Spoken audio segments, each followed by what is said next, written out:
जी, पहले मैंने आपको यही चीज बताई थी कि आपने सोचना है कि आपने उर्दू लैंग्वेज में अपना इंट्रोडक्शन देना है या इंग्लिश में। ठीक है। उनको उनको इस बात से फर्क नहीं पड़ता आपको इंग्लिश आती है या उर्दू आती है। उनको एक टीचर चाहिए जो डिफरेंट कॉलेजेस में जाके पढ़ा सकता है। अब कॉलेजेस हैं गवर्नमेंट के, और गवर्नमेंट कॉलेजेस में ज्यादातर गरीब स्टूडेंट्स आते हैं। ये चीज समझें। अब आपकी पोस्टिंग किसी गांव में हो जाती है, वहां पे कोई कॉलेज है गांव में, तो गांव के स्टूडेंट्स आने हैं जो बेचारे मोस्टली गरीब होते हैं, अमीर भी होते हैं लेकिन मोस्टली गरीब होते हैं। तो उनको आपने हैंडल करना है, उनको पढ़ाना है मैथमेटिक्स। और मैथमेटिक्स बुक चाहे इंग्लिश में, लेकिन आपने उनको इस तरीके से पढ़ाना है कि उनको समझ आ जाए। तो इसलिए उनको ऐसा बंदा चाहिए जो समझा सके। चले, बताएं उर्दू में अपना इंट्रोडक्शन बताएं। अल्मास अफजल। मेरा नाम अलमास अफजल है। मेरा ताल्लुक समुंदरी से है और मैंने बीएस गवर्नमेंट ग्रेजुएट कॉलेज समुंदरी से किया है और मैं एमफिल GCUF से कर रही हूँ। ठीक है। आप ये कह सकती हैं कि मैं अपना एमफिल जीसी यूनिवर्सिटी फैसलाबाद से कर रही हूँ। किसकी सुपरविजन में कर रही हैं? या आप ये कह सकते हैं कि मेरा ये सेमेस्टर चल रहा है। ठीक है। जी ठीक है। बहरहाल आपने मुझे सब ने लिख के सेंड करना है इंट्रोडक्शन, ताकि मैं देखूं आपकी कोई मिस्टेक तो नहीं है उसमें। और मैंने आपके लिए ना 2-3 लेक्चर्स अरेंज किए हुए हैं। ये हमारे इंग्लिश के प्रोफेसर हैं, वो आपको मजीद बातें बताएंगे इंट्रोडक्शन और अपने इंटरव्यू के बारे में। ठीक है। अच्छा, तो जो नेक्स्ट नेक्स्ट चीज आ जाती है, इंट्रोडक्शन चलें आपका हो गया है। आपने क्या बताना है क्या छुपाना है, वो आपने खुद प्लान करना है। बात समझ रहे हैं ना, कि इंट्रोडक्शन में आपने क्या बताना है और आपने क्या छुपाना है। मैंने आपको ये सारा कुछ लिख दिया है, आपने इसको देखना है अच्छे तरीके से। अब नेक्स्ट हम बात करते हैं, चेयरमैन साहब ने आपका इंट्रोडक्शन कर दिया या आपने अपना इंट्रोडक्शन करवा दिया, उसके बाद नेक्स्ट चीज क्या आती है? चेयरमैन आपसे कोई भी क्वेश्चन पूछ सकता है, एनी क्वेश्चन। ठीक है। अब नेक्स्ट क्या है कि आपको फौरन से चेयरमैन साहब नहीं कहेंगे कि आप जाएं जी, अब सब्जेक्ट स्पेशलिस्ट आपसे क्वेश्चन पूछते हैं, नहीं। आपसे 2-3 क्वेश्चंस आपसे करने हैं चेयरमैन ने। अब वो जो 2-3 क्वेश्चन है ना, वो सब डिपेंड करते हैं आपकी सिटी पे, आप कौन से शहर से हैं। मैं यहाँ पे लिख देता हूँ। आपने अपने शहर के बारे में अच्छी तरह से देख लेना है, आपका सफर कैसा गुजरा। ठीक है। आप, क्योंकि एक बंदा कहता है जी मैं बड़ी दूर से आया हूँ, तो वो आपसे पूछ सकते हैं कि आपका सफर कैसा गुजरा। और वो आपसे ये भी पूछ सकते हैं आप कितने मिनटों में आए हैं। ठीक है। एक बंदा 3 घंटे सफर करता है, आपसे सवाल पूछा जाता है आप कितने मिनट्स में आए हैं, तो आप क्या जवाब देंगे?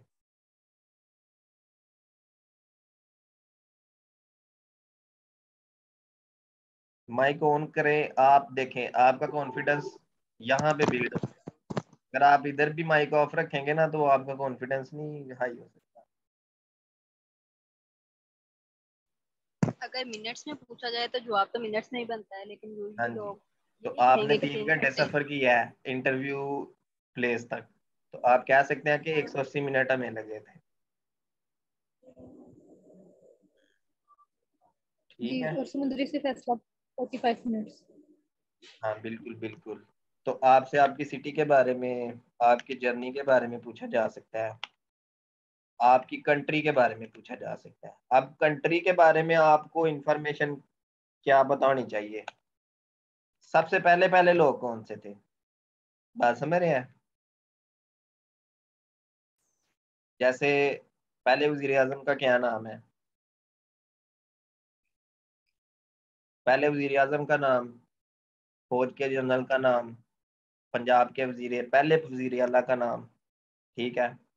आपके शहर में से जो सबसे पुराना सियासतदान है वो, या आपके शहर में कोई खेलों का एक्सपर्ट है, वो जो स्पोर्ट्समैन होते हैं क्रिकेट में, या इस तरह से कोई भी क्वेश्चन हो सकता है। ठीक है, वो आपकी ज़ात से रिलेटेड होगा, जो जहाँ पे आप रह रहे होंगे उसके इर्द गिर्द कंट्री में जो जो भी पहले पहले है वो आप याद करें, और जो मौजूद है वो आपको याद होना चाहिए। जैसे हमारे वजीर आजम कौन है, अभी मौजूद जो वजीर आजम है वो कौन है, हमारा वजीर आला कौन है। ठीक है, इस तरह के क्वेश्चंस वो पूछ सकते हैं। बात समझ रहे हैं। फिर आपसे ये पूछ सकते हैं कि मसाइल क्या है हमारे मुल्क को, क्योंकि चेयरमैन ने ये क्वेश्चन आपसे पूछने हैं, हमारे मुल्क को कौन से मसले पेश आ रहे हैं, इन मसलों का कैसे हल निकल सकता है। ठीक है, पाकिस्तान के जो नेबर्स हैं, पाकिस्तान के नेबर्स नेबर्स के बारे में, जैसे इंडिया है, उसके बाद अफगानिस्तान है,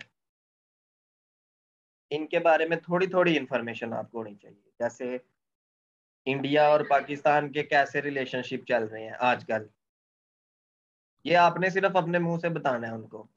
पाकिस्तान और अफगानिस्तान के क्या रिलेशनशिप चल रहे हैं, इन दोनों के दरमियान में कौन सी डील्स चल रही हैं। आजकल पाकिस्तान जो है वो अफगानिस्तान से कोयला मंगवा रहा है। ठीक है, ये आपको पता होना चाहिए। उसके बाद और कौन सा कंट्री है, ईरान है, और चाइना। चाइना। चाइना के साथ क्या चल रहा है, चाइना में आपको वो सी पैक के बारे में पूछ सकता है, सी पैक का पता होना चाहिए। सी पैक स्टैंड्स फॉर, ये पूछ सकते हैं।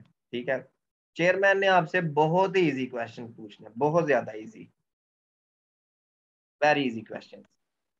और मजे की बात यह है कि अगर आपको कोई आंसर नहीं आता, चेयरमैन के क्वेश्चन का अगर आपको आंसर नहीं आता, तो भी काम चल जाएगा। बात समझ रहे हैं। देखे ना, आपसे चेयरमैन साहब पूछते हैं पाकिस्तान और इंडिया के पॉलिटिकल रिलेशनशिप्स क्या है, आप कहते हैं सॉरी सर मुझे नहीं पता, सॉरी सर।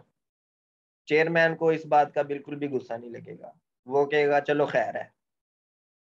चेयरमैन के अगर आपको सारे क्वेश्चंस के आंसर भी नहीं आते तो भी खैर है, आपने परेशान नहीं होना। आपने समझना है कि ये जस्ट स्टार्टअप है।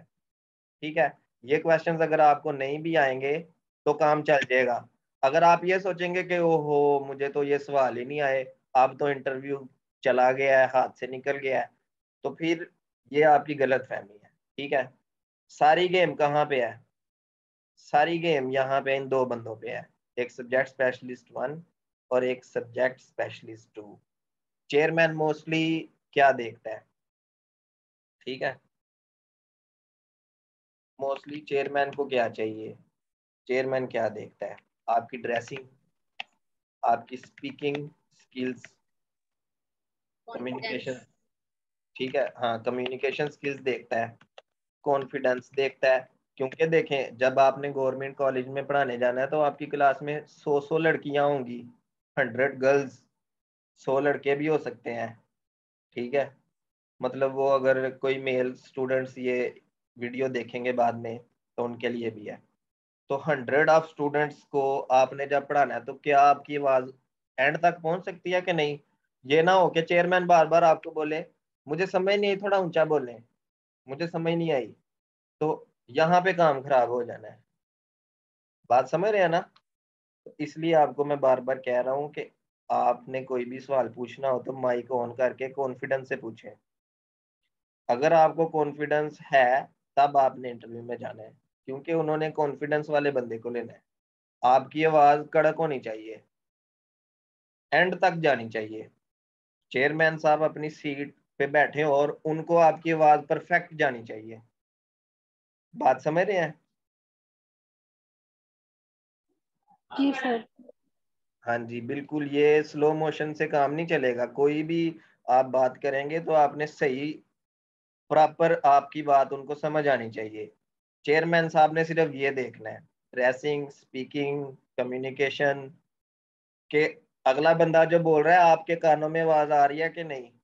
ये ना हो आप बार बार बोले सॉरी सर समझ नहीं आई, दोबारा बोले। ये इस तरह नहीं, फुल एक्टिव होके बैठना है और कॉन्फिडेंस होना चाहिए। ये ना हो कि आप कहाँ पर हो वहां पे जाके। तो ये कॉन्फिडेंस आपको इस तरीके से आएगा, जो मैंने आपको कहा है ना कि आपने विजिट करने हैं nearest colleges. Nearest colleges visit करें, फीमेल प्रोफेसर से बातें करें, बात समझ रहे हैं, उनसे बातें करें कि हमारा इंटरव्यू है, हमें गाइड करें, ड्रेसिंग किस तरह की रखें, डिफरेंट लोगों से बातें करें। वो आपको डिफरेंट प्रोफेसर डिफरेंट मशवरा देंगी। आपने सब सारे मशवरे में से जो आपको अच्छा लगे आपने वो जो है ना वो उसको अप्लाई करना है। ठीक है, तो चेयरमैन साहब आपसे ये भी क्वेश्चन पूछ सकते हैं कि why you want to become a lecturer. आप लेक्चरर क्यों बनना चाहते हैं, क्यों बनना चाहते हैं, चले डिफेंड करें। कोई और स्टूडेंट अपना माइक ऑन करके ना इस बात को डिफेंड करे, आप लेक्चरर ही क्यों बनना चाहते हैं।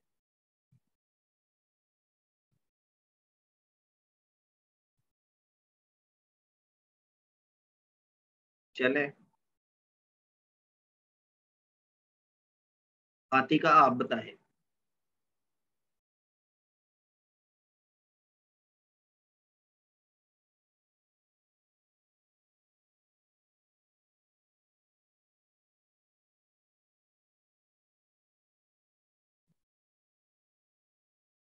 जी आवाज आ रही है।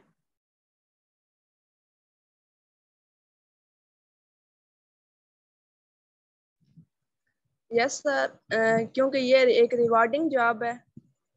आप इसके ज़रिए मतलब स्टूडेंट्स को इजीली लेक्चर डिलीवर कर सकते हैं। लेक्चर मेथड जो है इसके ज़रिए आप स्टूडेंट्स की स्किल्स को इम्प्रूव कर सकते हैं। नहीं नहीं, देखें ये तो आप स्टूडेंट्स के फायदे की बात कर रहे हैं ना, मैं आपसे पूछ रहा हूँ आप लेक्चरर क्यों बनना चाहती हैं। आप कुछ और क्यों नहीं बनना चाहती। कहीं ऐसा तो नहीं कि आपका टेस्ट क्लियर हो गया इसलिए आप लेक्चरर बनना चाहती हैं।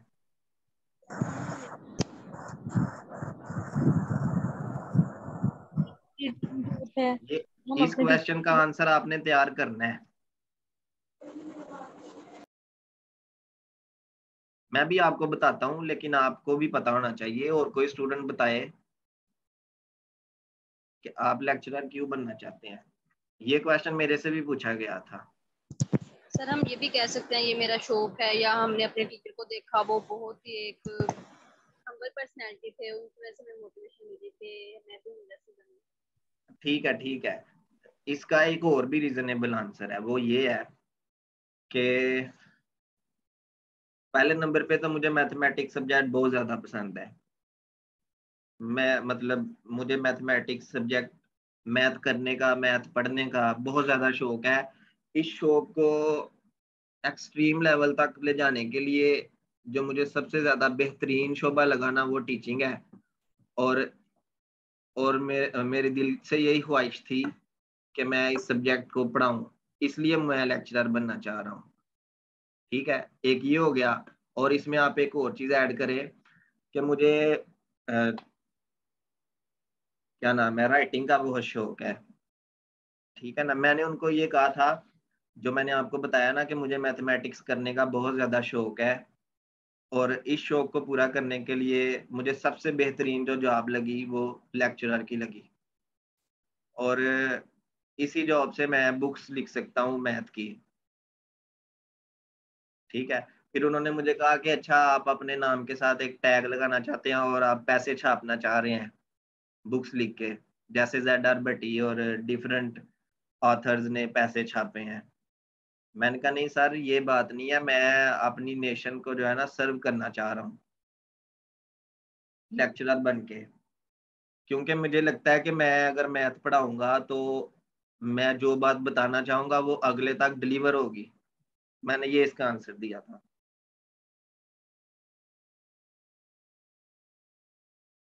मैं जो बात बताना चाहूंगा वो अगले को समझ आ जाएगी, इसलिए मुझे लगता है कि मैं लेक्चरर बन सकता हूँ।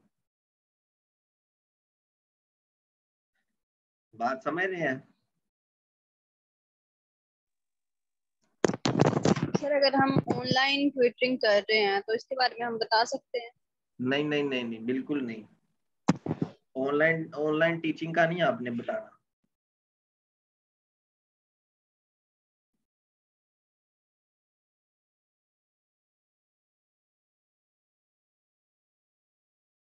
पता है क्यों?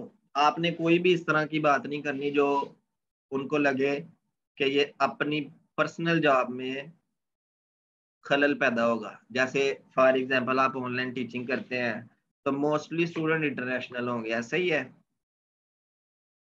जी सर।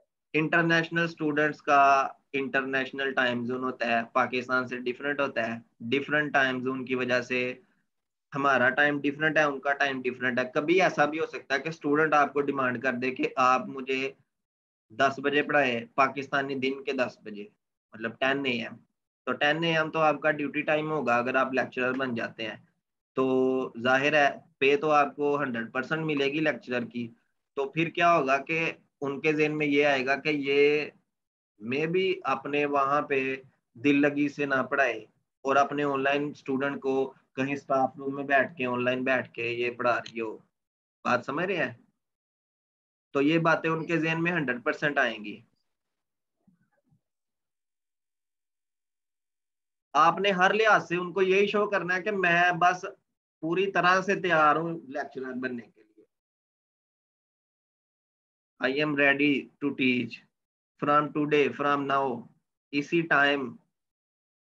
अगर ये शो करेंगे तभी उनको लगेगा कि ये बंदा वाकई डिजर्व करता है। चेयरमैन को ये लगेगा फिर। सर क्योंकि जब इसमें आप, डेमो का भी? नहीं नहीं डेमो नहीं होता। जब आप सब्जेक्ट स्पेशलिस्ट से भी बात कर रहे होंगे, सब्जेक्ट स्पेशलिस्ट को जब आप आंसर दे रहे होंगे तो चेयरमैन आपको ऑब्जर्व कर रहा होगा कि ये सब्जेक्ट स्पेशलिस्ट को किस तरीके से आंसर दे रहा है। आपको सब्जेक्ट स्पेशलिस्ट कहता है जी फंक्शन क्या होता है, आप कहते हैं let f A to B is a mapping is a relation, और इस तरह पता नहीं क्या क्या आप डेफिनेशन सुनाना शुरू कर देते हैं। तो ये तो बिल्कुल नेगेटिव इम्पैक्ट है। डेफिनेशन तो आपने पूरी सुनानी नहीं, आपने उनको टू द पॉइंट बात बतानी है कि फंक्शन होता क्या है।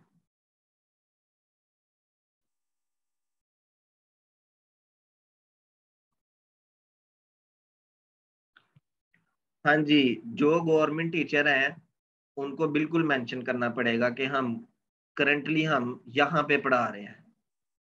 ठीक है, जाहिर है उनको भी पता होता है कि ये गवर्नमेंट टीचर है। और अगर आपने मेंशन ना किया होता तब काम चल जाता, आपने मेंशन किया हुआ है तो एनओसी भी आपका चाहिए होगा। ठीक है, आप मेंशन करें मैं गवर्नमेंट टीचर हूँ और आप किस तरह से टाइम टेबल मैनेज करते हैं, वो आपसे जरूर ये क्वेश्चन पूछेंगे कि आपने कौन कौन सी क्लास को पढ़ाया हुआ है, कौन कौन सा सब्जेक्ट पढ़ाया हुआ है। ठीक है, ये चीजें वो आपसे पूछेंगे। जो कहेंगे ना हम गवर्नमेंट टीचर है, ये मैं उनके बारे में कह रहा हूँ। तो मेरा इंटरव्यू, मैं अब आपको अपने इंटरव्यू के बारे में बताता हूँ कि जैसे ही मैं एंटर सर हुआ। जी आई कांटेक्ट के बारे में भी बता दें, वो काफी सुना है कि इस बारे में भी वो नेगेटिव जी मार्किंग जी, करते हैं या आप जिससे बात कर रहे हैं आपने उसकी उसकी आंखों में उसके फेस को देख के बात करनी है। ये नहीं कि आपका मुंह नीचे हो और आप बात कर रहे हो। आई कांटेक्ट बिल्कुल होना चाहिए। आपने जिससे भी बात करनी है आपका चेहरा उस बंदे की तरफ होना चाहिए।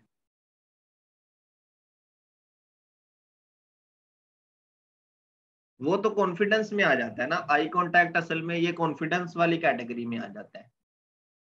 क्योंकि जिस बंदे को कॉन्फिडेंस है वो अगले बंदे को देख के उसकी आंखों में आंखें डाल के बात करेगा। कोई बंदा आपसे क्वेश्चन कर रहा है, आप उसकी तरफ देखें, अपनी गर्दन को घुमाएं। जैसे सब्जेक्ट स्पेशलिस्ट आपके दाईं तरफ होते हैं तो आपकी गर्दन जो है, आप यहाँ बैठे होते हैं तो आपने अपना फेस इस तरफ कर लेना है। जब दूसरे सब्जेक्ट स्पेशलिस्ट ने पूछना है तो आप बैठे आप सीधे हैं लेकिन आपका फेस इस तरफ है। बात समझ रहे हैं? ये नहीं करना कि पूरी चेयर ही घुमा देनी है, वो इरिटेटिंग होगा। अगर आप चेयर घुमाएंगे जाहिर है चेयर की आवाज होगी, उनको इरिटेटिंग लगेगा। आपने सीधा बैठ के इस तरफ गर्दन कर लेनी है, इस बंदे की तरफ। ठीक है, सर इसमें एक और भी क्वेश्चन काफी इम्पोर्टेंट होता है जो देखा है कि हम आपको क्यों सिलेक्ट करें, व्हाई वी सिलेक्ट यू। एक मिनट, आपकी आवाज नहीं आ रही, आप जरा। इसमें एक और भी क्वेश्चन होता है, व्हाई वी सिलेक्ट यू। वो यही है, इसका यही आंसर है। आप लेक्चरर क्यों बनना चाहते हैं, उसका यही आंसर है जो आपने पूछा ना कि हम आपको क्यों सिलेक्ट करें। क्योंकि मुझे ठीक। मैथ करने का बहुत ज्यादा शौक है, मुझे मैथ पढ़ने का बहुत ज्यादा शौक है, जिस वजह से मुझे मैथ पढ़ाने का भी शौक है। और मुझे लगता है कि मैं इस काम में थकावट महसूस नहीं करता। मेरा माइंड जो है वो थकता नहीं है मैथ करने से, और मैं जो चीज समझाना चाह रहा होता हूँ अगले को वो समझ आ जाती है। इसका ये आंसर आपने देना है।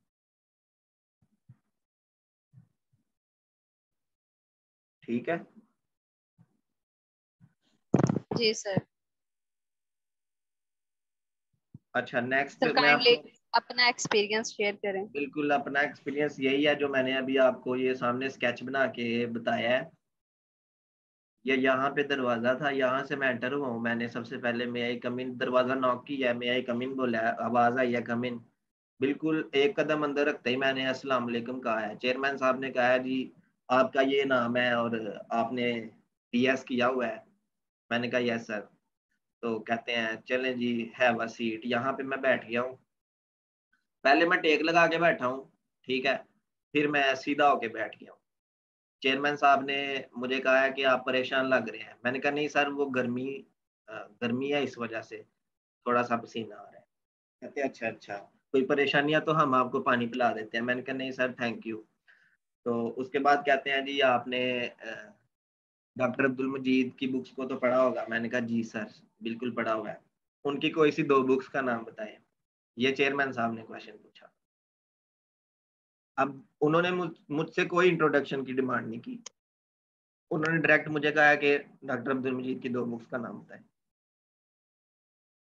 एकदम मेरा माइंड फुल ब्लाइंड हो गया, सब कुछ मैं भूल गया। मैंने कहा सर 1 मिनट। मैं सोचने लग गया, हालांकि मुझे सब याद था, फिर भी एकदम बंदा जो है ना वो ब्लाइंड हो जाता है। तो मैंने उनको फिर बिल्कुल 10-15 सेकंड के बाद मुझे याद आ गया कि ठीक है। मैंने कहा sir topology and functional analysis, और एक और बुक थी, हाँ जी बिल्कुल वो थी ग्रुप्स, थ्योरी ऑफ ग्रुप्स। कहते हैं अच्छा अच्छा ठीक है। फिर मुझे कहते हैं जी कि आप लेक्चरर क्यों बनना चाहते हैं। मैंने उनको यही आंसर बताया जो मैंने अभी आपको बताया। फिर उन्होंने मुझे कहा कि आपका तल्लक सियालकोट से है। मैंने कहा जी। कहते हैं जी वजीर आजम इमरान खान साहब आए थे सियालकोट पिछले दिनों। मैंने कहा जी बिल्कुल आए थे। क्या करने आए थे। मैंने कहा सर वो हमारा जो एयरपोर्ट है सियालकोट का, वो वहाँ पे एयर सियाल का एक एरोप्लेन आया था अमेरिका से, वो उसका इफ्तिताह करने आए थे। कहते हैं अच्छा अच्छा ठीक है। फिर कहते हैं जी सियालकोट की मशहूर शख्सियत कोई है वहाँ पे। मैंने कहा जी सर। चले उनका नाम तो बताएं। मैंने उनको बताया जी सर अल्लामा डॉक्टर मोहम्मद इकबाल। अच्छा इनके बारे में और क्या जानते हैं। मैंने कहा सर इनकी ये डेट ऑफ बर्थ है, ये डेट ऑफ डेथ है, और ये हमारे कौमी शायर हैं, इनको शायर मशरक भी कहा जाता है। कहते हैं वेरी गुड। इनके पोते का नाम बताएं। वो मेरे ज़हन से निकल गया था। मैंने कहा सॉरी सर ये नहीं मुझे पता। फिर कहते हैं अच्छा चले इनका कोई शेर सुनाए। मैंने कहा कि मोहम्मद से वफा तूने तो हम तेरे हैं, ये जहाँ चीज है क्या लोहो कलम तेरे हैं। तो ये शेर उन्होंने मेरे बिल्कुल, वो जो तीनों बंदे थे ना, सब्जेक्ट स्पेशलिस्ट और चेयरमैन, इन्होंने मेरे साथ मिलके ये शेर पढ़ा था। सब ने, मतलब पूरे हाल में हम चारों लोग ये शेर पढ़ रहे थे। उसके बाद मुझे कहते हैं चले ठीक है। फिर यहाँ पे मैम बैठी हुई थी। उन्होंने कहा कि चलें आप सब्जेक्ट स्पेशलिस्ट, इनसे आप क्वेश्चन पूछें। तो मैम ने एक पेज नीचे गिरा दिया ना जानबूझ के। तो मैंने कहा एक्सक्यूज मी मैम। मैं खड़ा हो गया, मैंने वो पेज उठाया। कहती है ठीक है ये पेन भी पकड़े और अपनी चेयर पे बैठ जाएं। तो मैं बैठ गया। कहती है फंक्शन लिखें। y इज इक्वल, कुछ उन्होंने फंक्शन मुझे लिखवाया ना, 3x + 2 इस तरह उसकी पावर थी कुछ, तो कहते हैं इसका डेरिवेटिव फाइंड करें। तो मैंने कहा 1 मिनट में, ऐसे मैंने डेरिवेटिव फाइंड किया, मैंने उनको पेज दिया, उन्होंने पढ़ा, तो उन्होंने कहा ठीक है, ये आपने कौन सा रूल यूज किया है? मैंने कहा मैम सबसे पहले मैंने यहाँ पे पावर रूल यूज किया है और उसके बाद बेस का डेरिवेटिव लिया, फर्दर डेरिवेटिव। तो कहती है चलो सही है। फिर मुझे मैम ने कहा कि अभी आप फर्दर कोई डिग्री कर रहे हैं या सिर्फ बीएस किया हुआ है? मैंने कहा मैम मैं एमफिल भी कर रहा हूँ, एमएस कर रहा हूँ। मैंने कहा था मैं एमएस कर रहा हूँ कॉमसेट यूनिवर्सिटी लाहौर से। कहती हैं अच्छा कौन कौन से कोर्सेज पढ़े हैं? मैंने उनको सारे कोर्सेज के नाम बताए, ग्राफ थ्योरी और fixed point theory, PDEs, ODEs, numerical analysis, और उसके बाद क्या और भी कुछ नाम थे, अब मेरे दिन से निकल गए हैं। तो मैंने उनको नाम बताए। कहती है चले आप मुझे ना पीडीज में से मैं आपसे सवाल करती हूँ। मैंने कहा जी ठीक है पूछें। तो मैडम ने पूछा कि क्रैंक निकोल्सन स्कीम के बारे में बताएं। मैंने उनको फार्मूला सुनाया उसका बिल्कुल पूरा। तो कहती हैं चलो सही है। फिर मैडम ने कहा कि न्यूमेरिकल आपका कैसा सब्जेक्ट है? मैंने कहा मैम अच्छा सब्जेक्ट है। तो मुझे कहती हैं जी ये स्पेक्ट्रल रेडियस क्या होता है? मैंने कहा जब आप आइगन वैल्यूज फाइंड करते हैं तो उनमें से जो सबसे मैक्सिमम वैल्यू होती है उसको हम स्पेक्ट्रल रेडियस कहते हैं। कहती है चलो सही है, वेरी गुड। तो फिर मुझे कहते हैं वो जो सब्जेक्ट स्पेशलिस्ट 1 है, उन्होंने पूछा कि आपका प्योर मैथ कैसा है? मैंने कहा वो भी ठीक है, नॉर्मल है। तो कहती है मैं आपसे रिंग थ्योरी में से क्वेश्चन करती हूँ। मैंने कहा जी मैम पूछें। कहते हैं जी आइडियल की डेफिनेशन सुनाए। मैंने उनको आइडियल के बारे में बताया। मैंने कहा कि हर आइडियल एक सब रिंग होता है, लेकिन हर सब रिंग एक आइडियल नहीं होता। और आइडियल की 2 प्रॉपर्टीज हैं कि ये क्लोज्ड होता है with respect to binary operation, और इसमें जो ये जो मल्टीप्लिकेशन, और उसमें 2 एलिमेंट्स का जो डिफरेंस होता है वो भी आइडियल में बिलोंग करता है। फिर मैडम ने कहा कि ये जो प्राइम आइडियल है उसकी डेफिनेशन सुनाए। तो प्राइम आइडियल की उनको डेफिनेशन बताई, लेकिन आम लैंग्वेज में ये नहीं कहा मैंने let R be a ring and I be a subset, इस तरह से बिल्कुल नहीं कहा। बिल्कुल इस तरह हम बात कर रहे थे जैसे हम लोग बात करते हैं कि प्राइम आइडियल इस तरह होगा कि 2 एलिमेंट अगर उसमें से लिए जाएंगे तो उनका जो अगर प्रोडक्ट उसमें बिलोंग करेगा तो वो सेपरेटली भी, या पहला एलिमेंट उसमें से बिलोंग कर रहा होगा या दूसरा। इस तरह नहीं मैंने कहा कि A B belong to P, A belong to P और बी बिलोंग टू पी, इस तरह नहीं कहा। मैंने कहा या पहला एलिमेंट या दूसरा एलिमेंट, क्योंकि वहां पे आपने इस तरह से बात करनी है कि आपने बिल्कुल बात करनी है, ये नहीं कि आपने मैथ सुनाने लग जाना। बात समझ रहे हैं ना? वो कॉन्सेप्ट देखेंगे, वो रट्टा सिस्टम नहीं देखते। जी जी बिल्कुल ऐसे ही है, जी सर। रट्टा सिस्टम नहीं देखते। उसके बाद जी सब्जेक्ट स्पेशलिस्ट 1 ने चेयरमैन से कहा कि सर आई एम ओके, मेरी तरफ से ओके है, अब सब्जेक्ट स्पेशलिस्ट 2 पूछ सकते हैं। मैंने अपनी गर्दन घुमाई और मैं इनको देखना शुरू कर दिया। यहाँ भी फीमेल थी, मेरे इंटरव्यू में दोनों फीमेल थी। ठीक है, सब्जेक्ट स्पेशलिस्ट 1 भी फीमेल थी और सब्जेक्ट स्पेशलिस्ट 2 भी फीमेल थी। अब जो सब्जेक्ट स्पेशलिस्ट 2 हैं उन्होंने मुझे कहा कि आप घबराए हुए लग रहे हैं। मैंने कहा नहीं मैम, गर्मी लग रही है मुझे क्योंकि मेरा इंटरव्यू हो रहा है, इस वजह से आपको फील हो रहा है, तो मैं रिलैक्स हूँ। कहती हैं चलो सही है। तो मैम ने मुझसे पूछा कि ये जो डेफिनेट इंटीग्रल है उसमें हम कांस्टेंट क्यों नहीं यूज करते?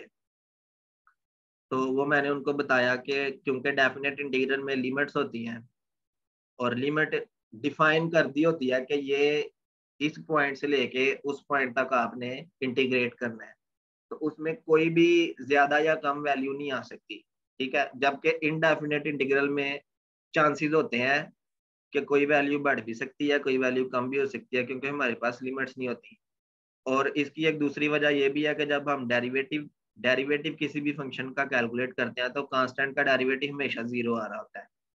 तो इंटीग्रेशन में हम एक ऐसा मार्जिन रख देते हैं कि वो जो कांस्टेंट होता है वो हम कोई सी भी लिमिट्स अप्लाई करके वो जो क्या नाम है इनिशियल वैल्यू या बाउंड्री वैल्यूज होती हैं उनको अप्लाई करके उस कांस्टेंट को फाइंड कर सकें कि वो कांस्टेंट असल में है क्या था। क्योंकि जब तक देखे ना, जब आप डेफिनेट इंटीग्रल में लिमिट्स यूज कर रहे हैं तो वहां पे कांस्टेंट नहीं आ रहा। जब आप इनडेफिनेट में लिमिट्स यूज नहीं करेंगे तो कांस्टेंट आएगा, और जब आप कोई भी बाउंड्री वैल्यू अप्लाई करेंगे या इनिशियल वैल्यू तो आप उस कांस्टेंट को कैलकुलेट कर लेंगे। क्योंकि बाउंड्री वैल्यू या इनिशियल वैल्यूज उन पॉइंट्स का तयन कर देती है कि यहाँ से यहाँ तक असल में ये फंक्शन ऑपरेट हो रहा है। कहती है अच्छा चले सही है। तो उसके बाद कहती है cos थीटा, ठीक है, cos थीटा इक्वल 5। थीटा क्या होगा? सर ये तो एग्जिस्ट ही नहीं करेगा। हाँ जी, मैंने उनको कहा था कि इट इज इम्पॉसिबल। कहती क्यों? मैंने कहा ये इम्पॉसिबल इसलिए है क्योंकि cos थीटा की जो रेंज है वो -1 से 1 तक होती है। cos थीटा इज लेस और इक्वल टू 1। 5 तो आ ही नहीं सकता। कहती है हाँ चलो सही है। तो फिर मैम ने मेरे से क्वेश्चन पूछा कि सिंपली कनेक्टेड रीजन और मल्टीपली कनेक्टेड रीजन में क्या फर्क है। तो मैंने उनको ये भी बता दिया। तो उसके बाद चेयरमैन साहब कहते हैं कि काफी टाइम आपने ले लिया है, 20-25 मिनट ले लिए हैं, और आज जुम्मा भी है, तो मेरा ख्याल है कि हम यहाँ पे बस करते हैं। आपने माशाल्लाह सबसे ज्यादा टाइम ले लिया इंटरव्यू का। मैंने कहा जी सर। तो कहते हैं ठीक है आप जा सकते हैं। मैं उठाऊं, मैंने सलाम लिया और मैं बाहर निकल आया हूँ, और मैंने दरवाजा आहिस्ता से बंद किया है। तो ये मेरा इंटरव्यू का था सारा। सर इसमें एक और बात होती है, फेवरेट सब्जेक्ट या एरिया ऑफ इंटरेस्ट भी पूछते हैं वो। हाँ, वो मेरे से ये सब्जेक्ट स्पेशलिस्ट 1 ने पूछा था ना, वो इस तरह पूछते हैं। या तो वो पूछते हैं आपके फेवरेट सब्जेक्ट्स कौन से हैं, या वो आपसे ये पूछ सकते हैं कि आपने कौन से सब्जेक्ट्स पढ़े हैं एमफिल में। तो देखे ना, इन्होंने मेरे से वही क्वेश्चन पूछे जो मैंने उनको बताया। अगर मैं पीडीज का नाम नहीं लेता तो वो मेरे से क्रैंक निकलसन स्कीम नहीं पूछते। बात समझ रहे हैं ना? हाँ, एक और आपको इंटरेस्टिंग चीज बताता हूँ, वो मैंने नहीं बताई थी। सब्जेक्ट स्पेशलिस्ट 1 ने मुझसे पूछा कि आप अभी 3rd सेमेस्टर में है तो आपकी रिसर्च भी स्टार्ट हो गई होगी। मैंने कहा जी बिल्कुल। अब यहाँ पे मैं पहले ही सोच के गया हुआ था कि अगर मैंने उनको रिसर्च के बारे में बताया तो मैंने फंस जाना है खुद ही, क्योंकि रिसर्च तो मेरी अभी 2-3 शुरू हुई है। तो मैंने तो बहुत बुरी तरह फंस जाना है। उन्होंने मुझसे खतरनाक सवाल पूछ लेने हैं। मैंने रिसर्च मैं कर रहा हूँ लेकिन वो सॉफ्टवेयर बेस्ड है, तो अभी मैं सॉफ्टवेयर का वेट कर रहा हूँ। जैसे ही मुझे सुपरवाइजर सॉफ्टवेयर प्रोवाइड करेंगे तो मैं स्टार्ट करूंगा। तो बस 1-2 दिन में सॉफ्टवेयर मिल जाएगा, उसमें मैंने रिसर्च करनी है। तो फिर वो कहती चलो सही है। अगर मैं उनको बता देता कि सॉफ्टवेयर बेस्ड है, ये सॉफ्टवेयर है, तो उन्होंने पूछने लग जाना था कि अच्छा जी ये सॉफ्टवेयर इसमें क्या होता है, कैसे होता है। तो उसमें और भी बहुत से क्वेश्चन बन जाते हैं।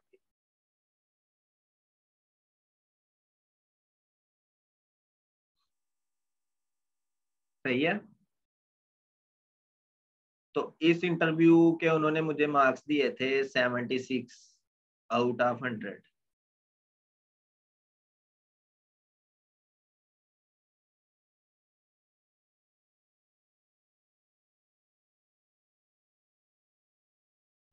लेकिन मुझे इतना पता चल गया था कि मुझे लगता है कि मेरी सिलेक्शन हो जाएगी, क्योंकि कॉन्फिडेंस मेरा फुल था, और मैंने कोई भी ओवर एक्टिंग भी नहीं की थी, ना मैंने कोई इधर शोखी मारी थी।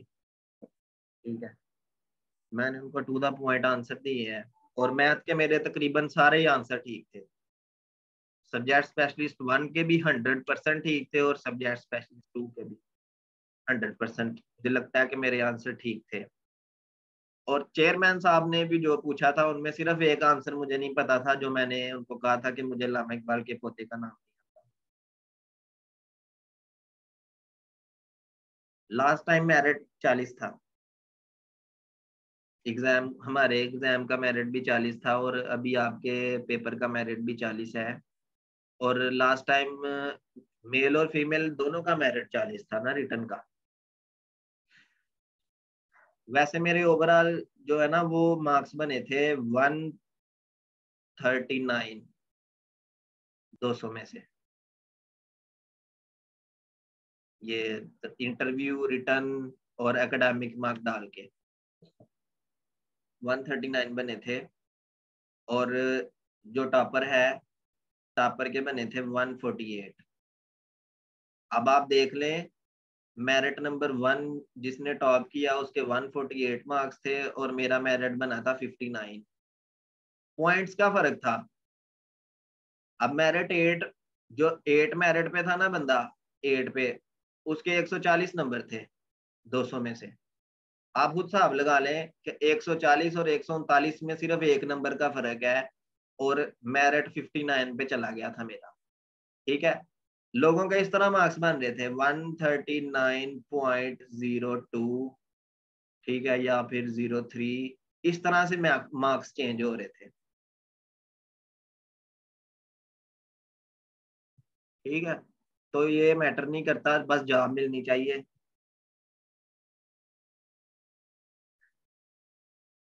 जी, उसके बाद हम बात करते हैं ये बहुत ज्यादा जरूरी चीजें हैं जो मैंने आपको बताई है ना, कॉन्फिडेंस, ड्रेसिंग। उसके बाद आप सब्जेक्ट स्पेशलिस्ट जो होते हैं, 2 ही होते हैं, सब्जेक्ट स्पेशलिस्ट 1, सब्जेक्ट स्पेशलिस्ट 2।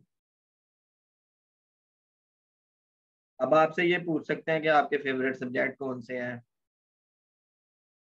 आपके फेवरेट सब्जेक्ट कौन से हैं, ठीक है, या फिर आपने BS MS में जो भी कोर्सेज पढ़े हैं उनमें से, या फिर आप कौन सा तैयार करके आए हैं। अच्छा ये तो चले आपके मैथ पे डिपेंड करता है ना, सब्जेक्ट स्पेशलिस्ट 1 और सब्जेक्ट स्पेशलिस्ट 2, ये तो वो है जो आपका नॉलेज है। ठीक है, इन 2 बंदों की वजह से ही आपको जॉब मिलनी है। अगर ये सेटिस्फाइड हो जाएंगे, ये चेयरमैन से आपकी रिक्वेस्ट कर सकते हैं कि जी ये बंदा बिल्कुल ठीक है सब्जेक्ट में, अपने होशो हवास में, या इनको इसको अच्छी तरह से सब्जेक्ट का पता है, तो चेयरमैन कहेगा जी चलो ठीक है, ये बंदा ठीक है, इसको मार्क्स दे दो। अच्छा, जो पोजीशन होल्डर के मार्क्स है ना वो बिल्कुल नहीं मिलते। ठीक है, पोजीशन होल्डर के बिल्कुल भी मार्क्स नहीं होते। मार्क्स का क्राइटेरिया मैंने शुरू में आपको बताया है कि टोटल 200 मार्क्स है, 40 एकेडमिक्स है, रिटर्न के 100 है, लेकिन वो 2 पे डिवाइड हो जाएंगे। अगर आपके रिटर्न में 60 आते हैं तो आपके 30 कंसीडर होंगे 50 में, और इंटरव्यू के 100 होते हैं। सर पोजीशन किस बेस पे, इंटर या फिर BS? मैट्रिक और इंटर होता है, मैट्रिक इंटर। ठीक है, मैट्रिक इंटर या BSc भी हो सकती है, या MSc भी हो सकती है, या BS में अगर आप वो है गोल्ड मेडलिस्ट है, आपकी डिग्री पे लिखा हुआ है गोल्ड मेडलिस्ट है, लेकिन वो अब नहीं ना मिलते ये वाले मार्क्स। जो 10 मार्क्स है ना आपके, वो आपको मिलेंगे कि अगर आपका कोई वालिद या वालदा गवर्नमेंट जॉब में है, उनकी दौरान सर्विस डेथ हो गई थी, तो उस बेस पे आपको ये मार्क्स मिलेंगे, 10 मार्क्स।